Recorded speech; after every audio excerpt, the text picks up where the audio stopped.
इमाम अली मकाम आराम से मस्जिद नबी में बैठे थे। जमाना पूरी दुनिया से जाता था, हाथ चूमता था, कदमों में बैठता था।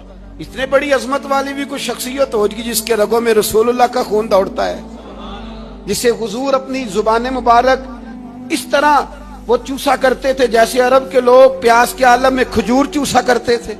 इतना बड़ा भी कुछ शख्स था, लेकिन जब दीन पे कड़ा वक्त आया तो हुसैन ने मस्जिद की खिताबत नहीं बचाई, आस्ताना नहीं बचाया। इमाम अली मकाम ने कहा कूफा लुटता है तो लुटता रहे, दमिश्क में फसाद होता है तो होता रहे, वो मुल्क के शाम की बच्चियां रो रही हैं तो रोती रहे कि हम पे यजीद काबज हो गया, मेरी मस्जिद आबाद है, काफी है ना। इमाम हुसैन निकले और निकल के कहने लगे जन्नतुल बकी वाली जगह पे खड़े होके, या रसूल अल्लाह मैं जा रहा हूं और आपके लिए जा रहा हूं, इसलिए कि मुझे उस शाम को बचाना है जिस शाम में रसूलुल्लाह का कलमा पढ़ने वाले लोग बसते हैं। मुझे कूफा, दमिश्क, मिस्र के लोगों को बचाना है। नाना तेरे करम के खजीने की खैर हो, मैं जा रहा हूं तेरे मदीने की खैर हो। निकल खड़े हुए इमाम अली मकाम, मैदान में निकले। किसके खिलाफ? बोले कौन था? यजीद मुसलमान था। उस वक्त तक तो सबने मुसलमान लिखा है, जिसने काफिर कहा शहादत इमाम हुसैन के बाद कहा। जुर्म क्या था? मेरी गर्दन झुक जाती है जब मैं ये बात करता हूं, ईमानदारी से कह रहा हूं, जोश खिताबत नहीं, मेरी गर्दन झुकती है जब मैं ये लफ्ज अदा करता हूं। इमाम अली मकाम उस शख्स के खिलाफ निकले। सारे खुतबे इमाम हुसैन के पढ़ के देखो। इमाम हुसैन ने फरमाया यजीद शराबी है। शराबी मुसलमानों का हुक्मरान हो सकता? आप ना बोलें बेशक, पर बात तो सच्ची है ना। इमाम हुसैन ने फरमाया शराबी को वोट दिया जा सकता? फरमाया रंडियों का नाच देखता है जो मुजरे देखे, जो रंडियों के नाच देखे वो मुसलमानों का हुक्मरान हो सकता? इमाम हुसैन मैदान में निकले और 18 साल के अली अकबर से लेकर 6 महीने का अली असगर दे दिया, लेकिन शराबी को बर्दाश्त, बेहया को बर्दाश्त तू मैं कैसे करते? दोस्ती कातल से भी, मकतूल से याराना भी, अपनी जेब से फ्लेक्सें छपवा के जालिमों, जाबरों, बदमाशों को वोट देते हो। इमाम हुसैन को तेरी देग की जरूरत है जो तू 10 मुहर्रम पे पकाता है, चावलों की जरूरत है जो तूने 9 मुहर्रम को पकाए। उनको उस बिरयानी की आदत थी जो तूने पकाई है। मेरे घर में फलां MNA MPA साहब आ गए थे। इमाम हुसैन के घर के अंदर यजीद ने पैगाम भेजा। उसने कहा जैसे कहोगे कर लूंगा, जितने पैसे कहोगे दे दूंगा, जितनी मस्जिदें कहोगे बनवा दूंगा, जितने इदारे कहोगे तामीर हो जाए, मुझे ना छेड़ो। आपने फरमाया ना, मस्जिद मदरसे उस वक्त आबाद रहते हैं जब हुक्मरान सही होते हैं, और जब हुकूमतें गलत होती हैं तो फिर मसाजिद आबाद, फिर मदारस की आबादकारी हो ही नहीं सकती। मैं दीन में नया रखना खोल दूं? इमाम अली मकाम खड़े हुए, पर मैं क्या करूं? हुकूमत क्या करूं? हुकूमत से क्या कहूं? अगर मेरी मिल्लत के अपने जवान के मोबाइल में रंडियों का नाच हो तो 10 मुहर्रम को तो इमाम हुसैन करबला में तड़प जाते होंगे। अगर 9-10 मुहर्रम को जो निकला इमाम अली मकाम की बात करने के लिए, वो नौजवान अगर सिगरेट का, शराब का, बदमाशी का आदी हो तो हजरत अली असगर कहेंगे ना मेरी कुर्बानी का क्या बना?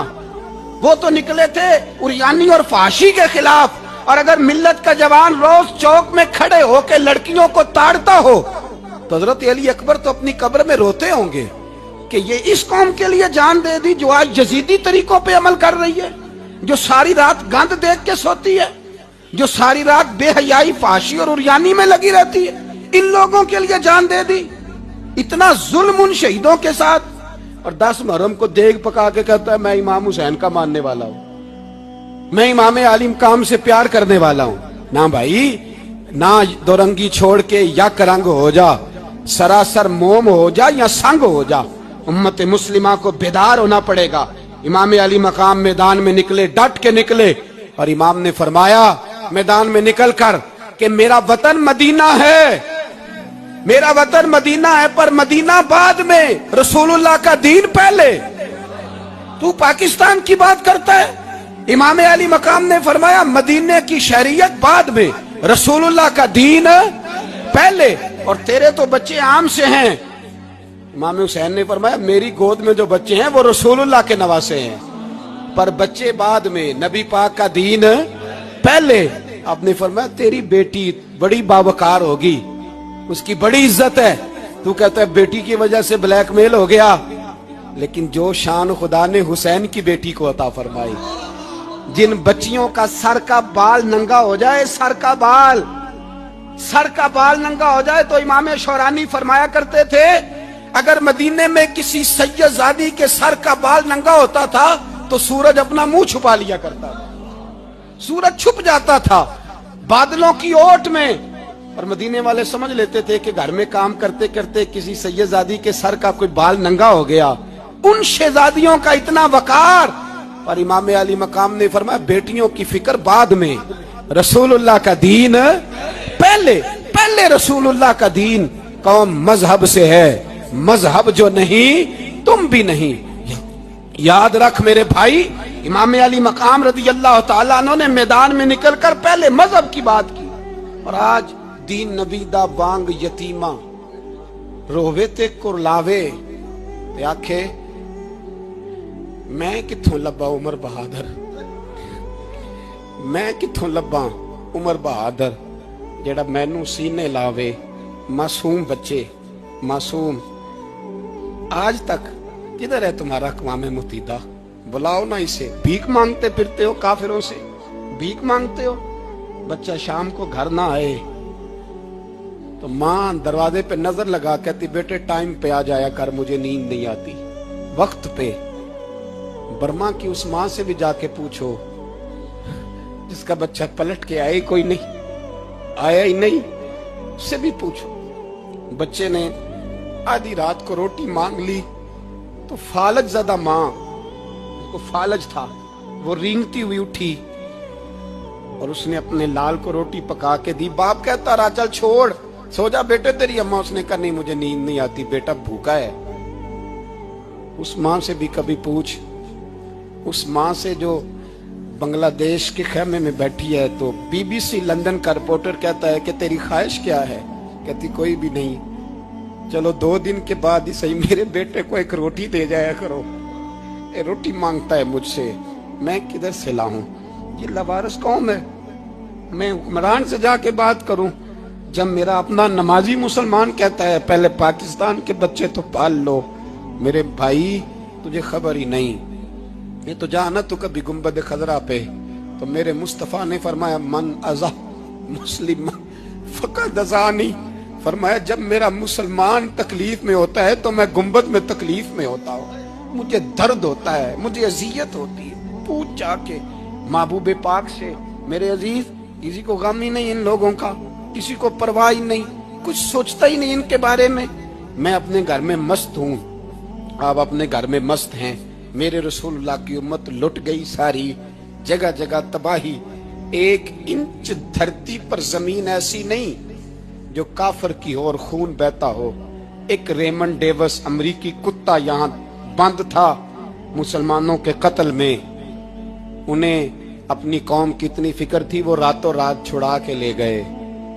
लेकिन मेरी और तेरी बहन आफिया सिद्दीकिया सालों से बंद है।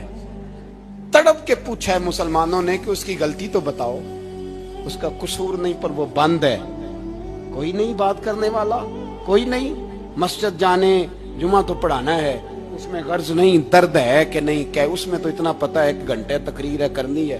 पीर साहब सुबह से शाम तक तावीज लिखते, सियासतदान सुबह से शाम तक जनाजा भी तब पड़ता है कि मुझे वोट मिलेंगे। ताजर कहता है बस दुकान चलनी चाहिए, मर जाए मेरी तरफ से सारी दुनिया, बस करो, इस खौल से बाहर निकलो। ए नौजवान मुस्लिम, कभी ये तदब्बुर भी किया तूने, वो कौन सा गर्दू है जिसका है तू एक टूटा हुआ तारा? तूने सोचा ही नहीं कभी, तुझे कभी खबर ही नहीं हुई कि ये किस कदर बड़ा काम था? मेरे रसूल पाक सल्लल्लाहु अलैहि वसल्लम के गुलामों जागो। जाऊं हजरत साद बिन नबी वकास के पास, कादसिया की जंग हो रही थी, काफिर बुला रहा था, आओ अगर कोई है तो आओ, आओ मुकाबले में। हजरत साद बिन नबी वकास ने घोड़े दौड़ा दिए। दश्त तो दश्त हैं, सहरा भी न छोड़े हमने, बहरे जुल्मात में दौड़ा दिए घोड़े हमने। हजरत साद बिन नबी वकास ने घोड़े दौड़ाए, آگے دریا آ گیا، کوئی پل نہیں، کوئی شے نہیں۔ اسلام کی عزت کا سوال ہے۔ حضرت سعد بن ابی وقاص نے ہاتھ اٹھائے اور کہا اے اللہ، اگر تو موسیٰ کی نافرمان قوم کو رستہ دے سکتا ہے تو تو ہمارے دلوں کو جانتا ہے، ہم تو اپنے رسول کے فرما بردار غلام ہیں۔ آنا مہربانی کر کہ اگر تو نے دل مسلم کی دل جوئی نہیں تو ہمیں تانا دیں گے بت کے مسلم کا خدا کوئی نہیں۔ کہا اے اللہ مہربانی فرما، اگر تو حضرت وَإِذْ فَرَقْنَا بِكُمُ الْبَحْرَ فَأَنْجَيْنَاكُمْ وَأَغْرَقْنَا آلَ فِرْعَوْنَ، اگر تو حضرت موسیٰ کی قوم کے لیے دریا پھاڑ سکتا ہے تو ہم تو نبی پاک کے غلام ہیں۔ صحابہ کہتے ہیں جناب سعد نے دعا مانگی تو دریا نے رستہ عطا فرما دیا۔ یار تو دعا بھی نہیں مانگتا؟ حضور نے فرمایا دعا صلاح المومن، دعا مومن کا ہتھیار ہے، تو نے یہ بھی چھوڑ دیا ہے۔ اب تو باتیں کر کے، تبصرے کر کے، ٹی وی دیکھ کے، اپنی رائے قائم کر کے، کمنٹس کر کے سو جاتا ہے، یہ بھی سوتا خشک ہو گیا، تو دعا تک نہیں مانگتا۔ فرماتے ہیں دعا مانگی تو دریا نے رستہ دیا، اور جب اس کنارے نکلے تو حضرت سعد کہنے لگے کسی کی کوئی شے تو نہیں رہ گئی دریا میں، کوئی چیز تو نہیں رہ گئی۔ ایک صحابی کہنے لگے پیالہ رہ گیا ہے، تو حضرت سعد فرمانے لگے دریا ہمارا پیالہ واپس نہیں کر دیتا؟ تو کہتے ہیں ایک لہر آئی تو پیالہ بھی باہر پھینک گئی۔ او بھائی، ہم اسی رسول کا کلمہ پڑھتے ہیں جن کا حضرت سعد بن ابی وقاص نے کلمہ پڑھا تھا، اور کسی جگہ میرے نبی پاک نے نہیں فرمایا اللہ صحابی کی سنے گا بعد میں آنے والوں کی نہیں سنے گا، کسی جگہ نہیں کہا۔ پر تو کشکولے دعا بھی نہیں اٹھاتا، مصیبت میں بھی اب یاد خدا ہم کو نہیں آتی، دعا منہ سے نہ نکلی، جیبوں سے عرضیاں نکلی، تو یہ کام بھی نہیں کرتا۔ میرا دل کرتا تھا چلو اور کچھ نہ ہو، مسجدوں میں اجتماعی دعا ہی ہو جائے، پر اس طرف بھی توجہ نہیں۔ وہاں بھی کہتے ہیں مولوی صاحب جلدی کرو، گھر جانا ہے، اتنی لمبی دعا، اور کمنٹس کر رہے ہیں لوگ، کہتے ہیں آپ اپنے گھر کی سوچیں۔ میرے بھائی دعا، صلاح الدین ایوبی فلسطین کی جنگ لڑ رہے تھے، خبر آئی کہ عیسائیوں کا ایک بحری بیڑا، بحری جہاز اسلحہ لے کے آ رہا ہے، نیزے ہیں، تلواریں ہیں، تیر ہیں۔ صلاح الدین ایک بزرگ تھے، ان سے ملے تو کہنے لگے بابا جی آپ بھی دعا کرو۔ میں بھی دعا کرتا ہوں، مسلمانوں کے پاس پہلے اسلحہ نہیں، عیسائیوں نے اور منگا لیا ہے، کہیں ایسا نہ ہو مسلمانوں کے خلاف اتنا اسلحہ استعمال ہو۔ یہ بات کہی، بابا جی کو دعا کا کہا، خود مسجد اقصی میں ساری رات روتے رہے۔ صلاح الدین ساری رات، ہمارا حکمران جسے ربنا آتنا فی الدنیا پوری نہیں پڑھنی آتی، اور اب تو ایسے پیر آ گئے ہیں میدان میں جو سورہ فاتحہ سیدھی نہیں سنا سکتے الا ماشاءاللہ۔ ساری رات صلاح الدین ایوبی روتے رہے۔ وہ بزرگ کہتے ہیں میں بھی کونے میں تھا، پر جس درد سے اس نے دعا مانگی میں نہیں مانگ سکا۔ سویرے خبر آئی کہ دشمن کا وہ بحری بیڑا جو اسلحہ لے کے آ رہا تھا دریا میں غرق ہو گیا ہے۔ صبح خبر آئی تو وہ شخص ایک آگے بابا جی سے کہنے لگا بابا جی وہ بحری بیڑا دریا میں غرق ہو گیا، تو بابا جی رو پڑے، کہنے لگے دریا میں غرق نہیں ہوا، صلاح الدین ایوبی کی آنسوؤں میں غرق ہو گیا ہے، اس کے آنسوؤں میں غرق ہو گیا ہے، اس نے رب سے دعا ہی ایسی مانگی، اس کے آنسوؤں میں۔ تو دعا بھی نہیں مانگتا میرے بھائی مسلمانوں کے لیے، تو دعا بھی نہیں مانگتا۔ امام حسین میدان کربلا میں تھے، ایک راوی کہتا ہے 3 دن پانی بند رہا ہے، روٹی بند رہی ہے،